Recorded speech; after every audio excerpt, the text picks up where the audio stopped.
वक्त जो सूरत हाल ताज़ा तरीन बनी है, पहले तो ये बताइएगा जो स्क्वाड गया है कितने मुतमईन है आप उससे? सर इस वक्त जो कम्बिनेशन आप कह सकते हैं कि मेरे ख्याल में ये बेहतरीन कम्बिनेशन है, क्योंकि सीनियर खिलाड़ियों के साथ इसमें वो भी खिलाड़ी शामिल है जिन्होंने डोमेस्टिक क्रिकेट में परफॉर्म किया और हमेशा ये कहते हैं हम आए हैं कि डोमेस्टिक क्रिकेट को इज़्ज़त देनी चाहिए। तो ऐसा पहली बार हुआ कि आकब जवेद, अलीम डार, अजहर अली, शफीक वगैरह साथ जितने भी सिलेक्टर हैं उन्होंने बड़ी एक अच्छी कम्बिनेशन बनाया है, जिससे उम्मीद की जा सकती है कि ऑस्ट्रेलिया में इस बार वो रिज़ल्ट नहीं होगा जो माजी में होता आया। पाकिस्तान जो चूँकि अभी इंग्लैंड के खिलाफ सीरीज़ हमने जीती है तो मोराल भी बुलंद है, खिलाड़ियों का एतमाद में इजाफा भी हुआ है, पूरी कौम भी ये चाहती है कि हम ऑस्ट्रेलिया में भी हराएं। ऑस्ट्रेलिया की कंडीशन हमेशा पाकिस्तान के लिए टफ रही है, बहुत ज़्यादा तवक्कुआत आप नहीं कह सकते कि हम ख्वाब देखना शुरू कर देंगे, हम उनको वाइट वॉश करेंगे, लेकिन मेरे ख्याल में पाकिस्तान को 1 या 2 मैच ज़रूर वहाँ पे जीतने चाहिए। अच्छा, और यूसुफ नईम साहब जो खबर फिलहाल ज़रा बड़ी ज़्यादा गर्दिश कर रही है गैरी क्रिस्टन के हवाले से, उनके मुस्ताफ़ी होने पर बड़ी बातचीत की जा रही है और इख्तलाफात की तो खबरें ज़राए के हवाले से सामने आ ही रही थी हमेशा से। क्या मेजर रीज़न रही है आपके ख्याल में जिसकी वजह से वो मुस्ताफ़ी हो गए? ना जो कुछ भी हुआ मेरे ख्याल में ये अच्छा नहीं हुआ पाकिस्तान क्रिकेट के हवाले से, क्योंकि हम जब भी गैर मुल्की कोचों के यहाँ पर लाते हैं उनके जो कॉन्ट्रैक्ट हैं वो पूरे नहीं हो पाते।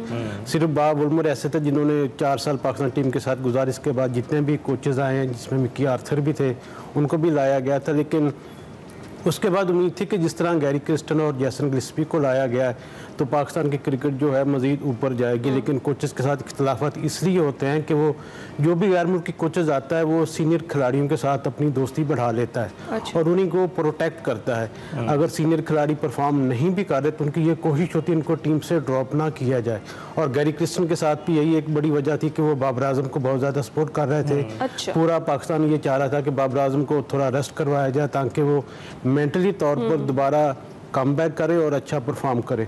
तो मेजर वजह तो यही थी। इसके साथ साथ कुछ रीजंस हैं कि वो इख्तियारात अपने जो उनके महदूद हो गए उस पर भी कुछ तहफ़्फ़ुज़ात का इजहार कर रहे थे। वो देखिए ऐसा पहली बार हुआ कि जो कप्तान और कोच थे उनको सिलेक्शन कमेटी से बाहर किया गया। माजी में ऐसा कभी भी नहीं हुआ और हमेशा कप्तान और कोच की मुशावरत के साथ ही प्लेइंग 11 और जो उसके साथ 15 रुकनी टीम है उनका ऐलान किया जाता है। तो इस बार चूँकि ये पहला तजर्बा था, आकब जवेद एक आपको पता है कि एक सख्त गिर कोच के तौर पर मशहूर हैं, सख्त गिर इंसान भी उनको कहा जाता है, तो वो चाहते थे कि मैं अब जो भी फैसले लूँ वो अपनी मर्ज़ी से लूँ। उसकी वजह ये भी थी कि हमने कप्तान और कोच की राय से जो मुल्तान टेस्ट की पहले मैच की विकेट बनाई उस पर हमें नाकामी का सामना करना पड़ा। उसके बाद फिर ये एक समझे कि एक्सपीरियंस किया गया कोचेस के बगैर, कप्तान के बगैर, सिर्फ सिलेक्शन कमेटी के उसकी मुशावरत से ये पिक्चर्स वगैरह तैयार हुई, तो उसका रिजल्ट भी आए जिससे उसको ताकत मिल गया आकब जवेद और उसके साथियों को, और वो ये हक बजानब है कि उनके जो फैसले उनको तस्लीम किया जाए। और ये बात नागवार गुजरी थी यकीनी तौर पर गैरी क्रिस्टन को, क्योंकि उनके मुआहदे में था कि जो भी टीमें बनी उसमें उनका बड़ा अहम किरदार होगा। बिल्कुल।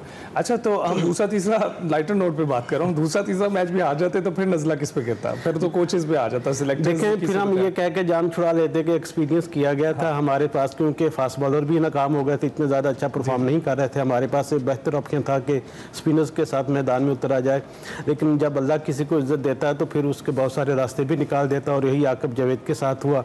आकब जवेद ने एक किस्म का जुआ खेला, इसमें वो कामयाब रहे और पूरी कौम अब उनके साथ है, उनको सपोर्ट कर रही है। इस वक्त वो आप कह सकते हैं कि क्रिकेट बोर्ड के डॉन है, वो जो चाहे वो अपनी मर्जी का फैसला करवा सकते हैं, और यही अब सुनने में आ रहा है कि अब उनको डायरेक्टर हाई परफॉर्मेंस जो है वो भी बनाया जा रहा है। कोच क्योंकि मेन हमारा कोच का उनका था कि कोचिंग के तौर पर भी उनको ऑफर्स है, लेकिन वो मेरे ख्याल में ज़्यादा दिलचस्पी रखते हैं कि डायरेक्टर हाई परफॉर्मेंस के तौर पर, क्योंकि एग्जैक्टली क्योंकि ये खबर एक ये भी है कि उन्हें कोच बना दिया जाएगा, लेकिन वो थोड़े से नजर आ रहे हैं कि वो अदम दिलचस्पी जाहिर कर रहे हैं सारी सूरत। देखिए ना, हमारी जब भी माजी में बात हुई आकब जवेद से उन्होंने ये कहा कि वो पाकिस्तान टीम की हेड कोचिंग के लिए तैयार हैं, दूसरे किसी शोबे पर वो आना नहीं चाहेंगे। तो अब चूँकि उनके पास एक मौका था कि उनको टीम के साथ भिजवाया जाता, लेकिन उनका वीज़ा इश्यूज़ थे जिसकी वजह से वो टीम के साथ ऑस्ट्रेलिया नहीं जा पा रहे, और चूँकि जैसन गिल्स्पी ऑस्ट्रेलिया से हैं वो वापस जा भी रहे थे अपने मुल्क में, तो उनको अब अबूरी कोच बना दिया गया कि चले टीम के साथ हो रहे हैं, और ये भी इम्कान है कि उनको मुस्तकिल तौर पर टीम के साथ लगा दिया जाए। लेकिन जो PCB के आला हुकाम है वो ये चाहते हैं कि वाइट बॉल टीम के साथ बिलखसूस एक पाकिस्तानी कोच लगाया जाए जिसमें सकलैन मुश्ताक का नाम लिया जा रहा है। सकलैन फील्डिंग कोच के तौर पर कौन जा रहा है टीम के साथ? फील्डिंग कोच के तौर पर तो मोहम्मद मसरूर हैं, इनका ताल्लुक कराची से, वो माजी में भी पाकिस्तान टीम के साथ जूनियर्स के साथ रह चुके हैं, अच्छे कोच हैं। उनकी मुशावरत से टीम को जो फील्डिंग का मेयार वो खासा बेहतर होने की उम्मीद है। पाकिस्तानी कोचेस को अब साथ लगाया जा रहा है, जबकि जो गैरी क्रिस्टन थे उनका ये मौक़िफ़ था कि गैर मुल्की कोचों के साथ रखा जाए, क्योंकि उनके साथ उनके अंडरस्टैंडिंग ज़्यादा थी। वो ये समझते हैं कि जो गैर मुल्की हैं उनके साथी होंगे वो ज़्यादा बेहतर तौर पर पाकिस्तान टीम के लिए काम कर सकेंगे। लेकिन अब पाकिस्तान क्रिकेट बोर्ड का तजर्बा इतना ज़्यादा अच्छा नहीं रहा गैर मुल्की कोचेस के साथ, और गैरी क्रिस्टन का जो रवैया था वो भी इतना ज़्यादा अप्रिशिएट नहीं किया जा सकता। वो कि उनके मुआहदे की खिलाफवर्जी थोड़ी सी ज़रूर हुई है, लेकिन उनकी अपनी तरफ से भी गलतियाँ हैं। वो ये चाहते हैं कि वो ज़्यादा से ज़्यादा जो अपना वक्त है वो टीम के साथ गुजारने की बजाय घर पर गुजारे। टीम के साथ भी देखा है कि सीरीज़ शुरू होने से पहले ही तकरीबन 1 या 2 दिन कबल ही उन्होंने इस्तीफ़ा दे दिया है। हालांकि ये एक बड़ी अहम सीरीज़ थी और इंग्लैंड से अभी हम टेस्ट सीरीज़ जीते हैं, तो इसके बाद सूरत हाल ये थी कि उनको क़यादत करनी चाहिए थी, कम से कम सीरीज़ की हद तक तो करते। हाँ, दरमियान में छोड़ जाना यकीनी तौर पर इतना ज़्यादा अच्छा नहीं है, और उससे उसका नुकसान खुद उनको अपना नुकसान हुआ है, क्योंकि जो मुआहदा था उसके मुताबिक उनको पाकिस्तान टीम के साथ ज़्यादा से ज़्यादा 10 से 11 माह गुजारने थे, जबकि 1 माह की उनको तातीलात हासिल थी। लेकिन उन्होंने ज़्यादा वक्त अपने अहल खाना के साथ गुजारने को तरजीह दी। चैम्पियन कप के बाद फौरी तौर पर वो पाकिस्तान में रुकने की बजाय वो वापस चले गए, जिससे PCB के हुकाम सख्त नाराज़ हुए कि उनको टीम की तैयारी के साथ यहाँ पर होना चाहिए था। ऑस्ट्रेलिया का अहम टूर अच्छा, है। ये तो चीज़ सही है, आप ये कह रहे हैं कि ऐसा होना चाहिए था, लेकिन क्या वजह बनी कि वो इतना इमीडिएट बेसिस पे मुस्ताफ़ी हो गए? हम मामलात को बेहतर तरीके से भी तो सुलझा सकते थे। इंटरनेशनली तो इम्पैक्ट पड़ेगा ना कि हमारे जो भी गैर मुल्की कोचेस होते हैं वो अपनी मदद पूरी नहीं कर पाते, और जिस तरीके से ये इस्तीफ़ा आया, मीडिया पर इस्तीफ़ा ना आता और मामलात जो है बेहतर तरीके से आपस में सुलझा लिए जाते, ऐसा भी तो हो सकता था। बिल्कुल ही ना, ये बेहतर ऑप्शन था कि दोनों बैठ के अपना पाकिस्तान क्रिकेट बोर्ड और जैसे अपना गैरी क्रिस्टन ये मामलात हल करते, जिससे गैरी क्रिस्टन की साख भी बहाल रहती और पाकिस्तान क्रिकेट बोर्ड की बदनामी भी ना होती। क्योंकि अब आपको देखा होगा कल केवन पीटरसन ने भी तनकीद की कि पाकिस्तान क्रिकेट बोर्ड हमेशा इस तरह की उलझन में फैसले करता है जिससे ज़्यादा जो तासर वो अच्छा नहीं जाता। इससे गैर मुल्की जितने भी हैं उनका जो एतमाद है पाकिस्तान क्रिकेट बोर्ड पर वो अब यकीनी तौर पर उठ चुका होगा। अच्छा यूसुफ भाई, ये गैर मुल्की कोचेज़ और मुल्की कोचेज़ की बात करते हैं हम, नेशनल जो हमारे प्लेयर्स हैं उनके साथ हमारा एक्सपीरियंस, हमारी टीम का एक्सपीरियंस कैसा रहा, और आपको क्या लगता है क्यों हमें गैर मुल्की कोचेज़ की ही ज़्यादा समझ में आती है?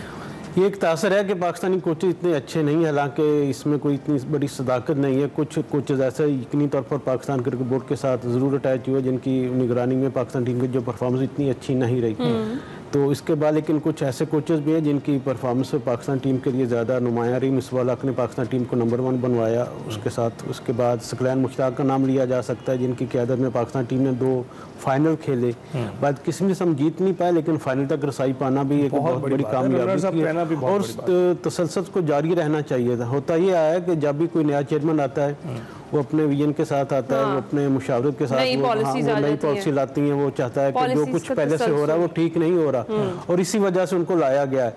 तो मेरे ख्याल में जब तक फैसलों में तसलसल नहीं होगा, अगर मुल्की कोचेज हो, पाकिस्तानी कोचेज हों चाहे गैर मुल्की, उनके साथ एक कोऑर्डिनेशन होनी चाहिए पूरी तरह, और उनको सबको मौका मिलना चाहिए प्रॉपर, जिससे पाकिस्तान टीम की जो परफॉर्मेंस है वो बेहतर हो सकती है। अगर इस तरह की जिदत में फैसले होंगे तो यकीनी तौर पर इससे टीम का मोराल भी डाउन होगा और आने वाले दिनों में पाकिस्तान टीम के लिए मसाइल भी भी हमारा इतना कोई अच्छा नहीं जा रहा। अच्छा, जो साबिक टीम डायरेक्टर है मिकी आर्थर, वो ये कहते हैं कि टीम की सिलेक्शन जो है वो कोच की राय के बगैर आप नहीं कर सकते।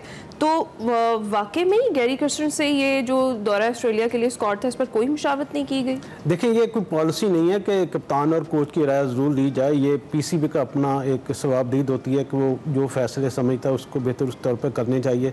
माजी में जो सिलेक्शन कमेटी थी जिसमें मोहम्मद यूसुफ थे, असद शफीक थे, उसके साथ हेड कोच और कप्तान को लिया गया था, लेकिन वो तजर्बा इतना ज़्यादा अच्छा नहीं रहा। वो मोहम्मद यूसुफ के साथ भी इख्तलाफात हुए खिलाड़ियों के सिलेक्शन के हवाले से। पाकिस्तानी जो क्रिकेटर्स हैं उनकी अपनी एक अप्रोच होती है, वो जो गैर मुल्की उनको वो जो यहाँ की कंडीशन उनका ज़्यादा तजर्बा नहीं होता। वो सिर्फ स्टैट पर देखते हैं कि ये इस लड़के ने इतना ज़्यादा अच्छा परफॉर्म किया तो उसको टीम का हिस्सा बनाया जाए, जबकि जो पाकिस्तानी यहाँ पर कोच हैं वो यहाँ की सियासत को भी समझते हैं, विकेटों को भी समझते हैं और खिलाड़ियों के मिजाज को भी समझते हैं। उन्होंने देखा होता कि इस खिलाड़ी ने किस विकेट पर किस तरह की रन्स किए हैं बहुत से, और ये भी हो सकता है कि खिलाड़ी ने सेंचुरी के लेकिन उनके 4 कैचेज ड्रॉप हुए, तो वो तो गैर मुल्की कोचेज नहीं देखेगा, वो तो सिर्फ एक लैपटॉप पर देखेगा इसका इतने मैचों में इतना स्कोर है। तो तो यही वजह है कि थोड़ा सा यहाँ पे इख्तलाफात होते हैं, खुसूसन मोहम्मद यूसुफ के साथ भी यही हुआ, उनको मुस्ताफ़ी होना पड़ा गैरी क्रिस्टन के साथ इख्तलाफात की वजह से। अब आकब जावेद हैं, तो आकब जावेद ने कहा कि भाई नहीं, जो भी होगा वो मेरे फैसले ही होंगे, हम जो चाहेंगे वही करेंगे, और उसका नतीजा भी पाकिस्तान के हक में निकला। तो इससे यकीनी तौर पर यह कहा जा सकता है कि गैरी क्रिस्टन को थोड़ा बैकफुट पर जाना चाहिए था। ये तय कर लेना दुरुस्त फैसला होगा। कौन से वाला है? ये आकिब जावेद को जिस तरीके से कहा जा रहा है, और वो खुद भी यही कह रहे हैं कि हाँ ये फैसले दुरुस्त है, और लोग भी पज़िराई कर रहे हैं, और उसके बाद फिर अब टीम का हेड कोच बनाने का फैसला जो किया जा रहा है या कहा जा रहा है। देखें हिना, जो कुछ भी है आखिर में देखा जाता है कि रिजल्ट क्या रहा है। रिजल्ट ये रहा कि पाकिस्तान इंग्लैंड को हराकर तारीखी कामयाबी हासिल की है, पूरी कौम इस पर खुश है। और आकिब जावेद का फैसला गलत हो या दुरुस्त हो ये अपनी जगह, लेकिन फैसला चूँकि उसके अपने हक में आया है तो उससे तो ज़ाहिर एतमाद भी मिला है। और अगर वो टीम के साथ बतौर कोच भी आते हैं तो मैं समझता हूँ कि ये पाकिस्तान के लिए ज़्यादा फ़ायदेमंद हो सकता है। सकलैन मुश्ताक का नाम भी लिया जा रहा है क्योंकि जो कप्तान मोहम्मद रिजवान है वो उसके हिमायत में है कि उनको ज़्यादा मौका देना चाहिए। अच्छा यूसुफ भाई, ये बताइएगा पहले तो क्या एक्सपेक्टेशन है आपके ऑस्ट्रेलिया दौरे से, और कुछ सेंट्रल कॉन्ट्रैक्ट की भी बात करें। सेंट्रल कॉन्ट्रैक्ट बाबर आजम को ए कैटेगरी, शाहीन को तनज़ली का शिकार हो गए, वो बी कैटेगरी दी गई, और फिर उसके बाद फ़खर जमान को बिल्कुल ड्रॉप भी कर दिया गया। कैसे देखते हैं आप इस सिलेक्शन को और इस सेंट्रल कॉन्ट्रैक्ट को, और फिर अब एक्सपेक्टेशन क्या है आप? बात करनी वैसे अली ने फ़खर की थी, बाकी तो को वैसे शामिल बताएं। देखिए ऑस्ट्रेलिया का दौरा यकीनी तौर पर एक टफ टूर होगा, आसान नहीं है पाकिस्तान के लिए, और यकीनी तौर पर पाकिस्तान के पास अब एक अच्छा मौका है कि खुद को मनवाए। 3 वनडे हैं, 3 T20 हैं, और ये वाइट बॉल फॉर्मेट में हमेशा पाकिस्तान की टीम बेहतर परफॉर्मेंस कर ली आई है, खसूसन T20 स्क्वाड जो है उसमें, और दिलचस्पी से खेलती है, और नया जोश होगा, नया जज्बा होगा। और जैसन गिलस्पी भी वहाँ पर ऑस्ट्रेलियन कंडीशन से खूब वाकिफ़ हैं, वहाँ की तमाम चीज़ों को देखते हैं, समझते हैं, और उनका इस मौके पर साथ होना पाकिस्तान के लिए एक नेमत भी साबित हो सकता है। अगर क्योंकि जो गैरी क्रिस्टन से इनका ताल्लुक जनूबी अफ्रीका से था, वो इतने ज़्यादा वहाँ पर फेमिलियर नहीं थे कंडीशन से। ऑस्ट्रेलिया में खेले चूँकि अपना गिलस्पी, और वहीं पर उन्होंने सारी अपनी ज़िंदगी गुजारी है, तो वो कंडीशन को समझते हैं, और ये मैं समझता हूँ कि पाकिस्तान के लिए थोड़ा सा ब्रेक थ्रू हो सकता है इस सीरीज़ के दौरान। जहाँ तक सेंट्रल कॉन्ट्रैक्ट की बात रही तो मेरे ख्याल में एक अच्छी चॉइस है पाकिस्तान क्रिकेट बोर्ड ने की है, सिलेक्शन कमेटी ने बड़ा होमवर्क के साथ ये सारी चीज़ें की हैं। बाबर आजम का यकीनी तौर पर एक कैटेगरी में रहना बनता है। रिजवान चूँकि कप्तान है उनका भी एक कैटेगरी में बनता है। शाहीन शाह अफरीदी की परफॉर्मेंस वो नहीं रही एक साल के दौरान जो पहले से होती रही थी, जिसकी वजह से वो एक कैटेगरी में थे। यहाँ पर यकीनन मैं बात करना चाहूँगा कि फ़खर जमान के साथ बहुत ज़्यादती हुई है। उनके साथ पाकिस्तान क्रिकेट बोर्ड का रवैया वो बहुत ज़्यादा सख्त है, बहुत ज़्यादा उन्होंने कर दिया, लेकिन ऐसा होना नहीं चाहिए था। पाकिस्तान क्रिकेट बोर्ड एक बाप है, और बाप को ये नहीं होता कि वो हर जो बुरा करे लड़का उसको बाहर निकाल दे। और ये वही सलूक किया कि जिस तरह हम माजी में देखने आया कि जो क्लासरूम में पुराने टीचर होते थे वो छोटी सी गलती पर वो स्टूडेंट को कान से पकड़ के बाहर निकाल देते थे। ऐसा नहीं होना चाहिए था, और यकीनी तौर पर फ़खर से भी गलतियां हुई हैं, फ़खर को भी ऐसा नहीं करना चाहिए था। लेकिन अगर उन्होंने कर भी दिया है तो आप उनको सिर्फ ऑस्ट्रेलिया से ड्रॉप कर दें, उनको समझा दें भाई ये ऐसी चीज़ें नहीं होती हैं, ऐसे ना चाहिए।